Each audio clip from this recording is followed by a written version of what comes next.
The Black Cartridge by Anson Paul. The sun was shining and I was sitting on the bus returning home from the holidays. The bus wasn't overcrowded as it was going to the last stop on the route. I got out of the school earlier than expected and my parents could not pick me up since they were stuck at work. I was used to this. I entered my room and threw my bags on the floor. As I went to my bed to rest after the long trip, I saw a black cartridge on my nightstand. It was completely black with no stickers or inscriptions. It seemed to be a Game Boy cartridge. I searched for my Game Boy Color as I was eager to find out what game it was. I finally found it, covered in dust at the back of a cupboard. I inserted the cartridge, and to my surprise, it loaded with that familiar Game Freak logo. After the initial boot, I noticed something a bit odd. Instead of showing Pokémon Red or Blue, there stood Pokémon Ignotus. The trainer, however, stood there with Bulbasaur. Nothing seemed completely out of place. Maybe it's just a bug, I thought to myself. The game played like any other version in the beginning. I chose my starter, Bulbasaur, traveled and collected Professor Oak's parcel, got a capturing lesson by the old man, and defeated my first gym leader, Brock. My parents returned home, and I saved my game. I went and thanked them for the new game. My mother was a bit surprised. She told me it came through the post. I couldn't think of who would send me the game. There's no return address or any contact details on the envelope it came in. I wondered who could have sent it. It wasn't my birthday and Christmas was still a few months away. Later that night, I continued with the game. All seemed well when the Game Freak logo appeared. After the intro sequence, I noticed Bulbasaur's bulb was beaten. It was laying over his body like a dead flower. My trainer also looked a bit scratched. I returned my saved game, but I wasn't outside Brock's gym anymore. I was at Professor Oak's laboratory.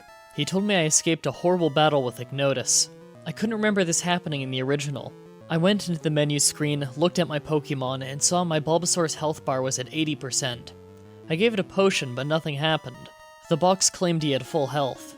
I also noticed Bulbasaur's icon had a few scratches on it. I went along with my journey, ignoring all the bugs. I encountered a wild Geodude and sent out my Bulbasaur. His HP was still at the 80% mark, even though the box said it was full. After the battle, I healed my Bulbasaur from near loss of consciousness. Again, the potion only filled it left square bracket to the 80% mark. At least I caught the Geodude, so the fight wasn't a complete waste. I defeated Misty at my next gym battle, and it automatically saved the game. It restarted by itself. Weird, I said aloud. The Game Freak logo was a bit different this time. The letters looked runny, as if it was newly painted on. The start screen came up. One of Bulbasaur's eyes was closed, scratches on his face, and some of the leaves on his wilted bulb were torn off. My trainer had bruises all over his face and his jeans were ripped in certain areas. Intrigued, I continued with my saved game. Yet again, I awoke to Professor Oak telling me I had escaped a horrible battle with Ignotus. I scratched my head. What was going on? As before, I noticed Bulbasaur's health has decreased even further, this time to the 60% mark. Nothing helped. It didn't matter which type of potion I used on him. The effects started rubbing off on my other Pokemon as well. Most of my battles became harder to win, especially when the health bar began to slowly deplete as each second passed. At first it was not noticeable, but when it continued to decrease even when it was my turn, it was clear something was seriously wrong. My battle against Lieutenant Surge was completely brutal. He even defeated Geodude, who's supposed to be immune to electric attacks. With each hit, my Pokemon sprite became a bit deformed. It was a bit nerve-wracking to look at after a while. I blacked out, but the game saved and restarted just as before. The new load-up screen was revolting. Red colors flooded the screen. My hand slowly scratched down with its nails.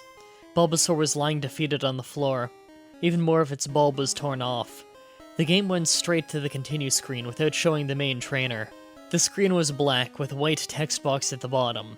After pressing A for a while, my character faded into the field. I tried to move. It seemed as if it was moving. I kept heading to the top. Wait, what was that? I said when something flickered quickly at the bottom corner of the screen. The silence was quickly removed by a strange high-pitched melody. It made the hair on the back of my neck stand up. I continued moving up, and suddenly approaching the exit. I awoke at Professor Oak's laboratory. He told me I barely survived the encounter with Ignotus. I checked my menu. 2 of my Pokemon had gravestones that replaced their icons. When I went into it, the descriptions below stated, "You might have escaped, but 2 of your defenses are down. Stop these futile attempts and let me fully consume you. My blood ran cold. Professor Oak advised me to continue my journey to become a Pokémon master, as if unfazed by what happened. I tried every available item to restore my 2 fallen Pokémon. No amount of revives I gave them did any good. I was torn with what to do. I decided to deposit them into the computer. It didn't allow me. I tried to release them, but just as before, it did not allow me. I returned to Lieutenant Surge's gym. The walls were red and Raichu was laying on the floor. I spoke to him, and a horrible screech escaped the speakers. This was followed by ellipsis each time I clicked on him. Lieutenant Surge was nowhere to be found in the gym. I continued on to Erica, but my Pokémon became too weak.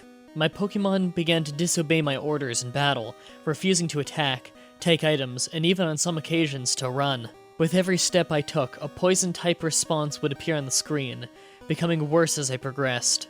"There it is again," I said when I saw the same flickers before. I must be losing my mind, though, thinking my eyes were playing tricks on me. I quickly ran to the nearest Pokémon Center, hoping that they would hold on until then. I entered the center, and the room flickered on the screen. The same high-pitched melody from before was softly playing its eerie notes. A text box appeared. It was blank. It felt like forever before anything happened. The game reset itself. The console screen was pitch black. My character suddenly fell from the sky into nothingness. I tried to move to the top as I did before. A flicker at the bottom appeared. I gave it no notice. There it was again. The eerie music came out soft, gradually getting louder. At first, it was slow, but it kept building in tension. The figure appeared again. This time, a block above the previous appearance. I tried to run in a different direction, but the figure kept moving 1 block forward until it was right behind me. The music stopped, and a high-pitched buzz replaced it. The game screen became static, the screen filled with static waves. The figure gave out a wicked cackle. The figure began to flicker at random spots on the screen. Its laugh became louder and increasingly demonic. Then, there was complete silence. The battle screen animation appeared out of nowhere. My Pokémon were facing me on the field. My Bulbasaur seemed badly beaten.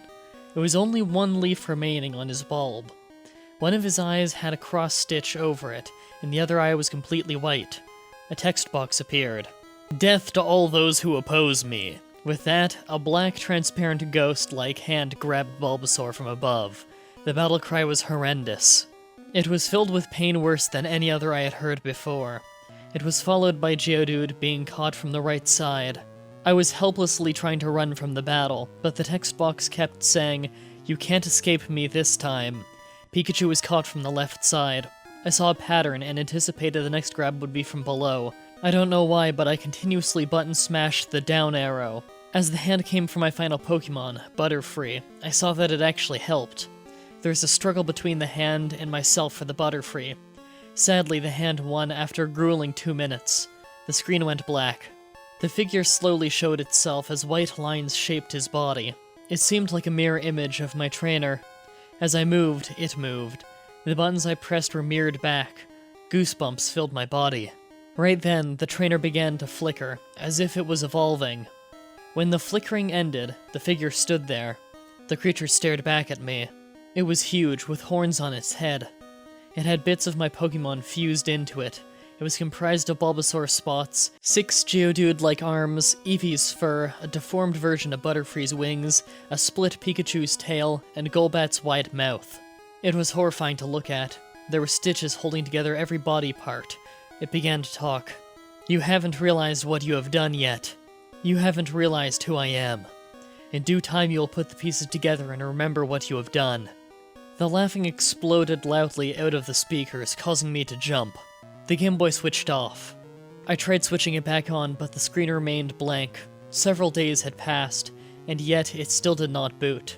All I ever heard was a faint high-pitched melody with the same demonic laughter, taunting me from within. That was the Black Cartridge. Final thoughts? Cliched garbage.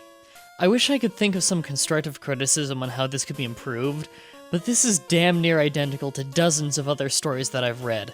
Can you count all of the cliches? Constant gore, use of static, Pokemon disobeying, high-pitched noise, the puny human-type speech, the cartridge showing up without explanation, it not having any name or label of any kind. It never turns on again after the story ends, just so many cliches. I'm sure those of you watching can think of even more than I can, this is just what comes to mind off the top of my head. I don't think this story could have been improved, honestly it probably should have just been scrapped. That's it for this creepypasta, tune in again next Saturday when we tackle yet another story made and sent in by the fans with Red's Journey. If you want to write your own story or help peer edit a story, or even just read the stories early, check out the description and you'll find a link to the creepypasta section of my forum. You'll also find a link to the playlist of every creepypasta reading I've done. If you're interested in keeping up on my blog posts, join the Facebook fan page linked below, and if you want to support me and what I do, check out the Patreon page in the description. Remember that if you want your story to be read on the show, you must stay active on your post on the forum as well as read the forum rules. Thank you all for watching, and until next time, sweet dreams.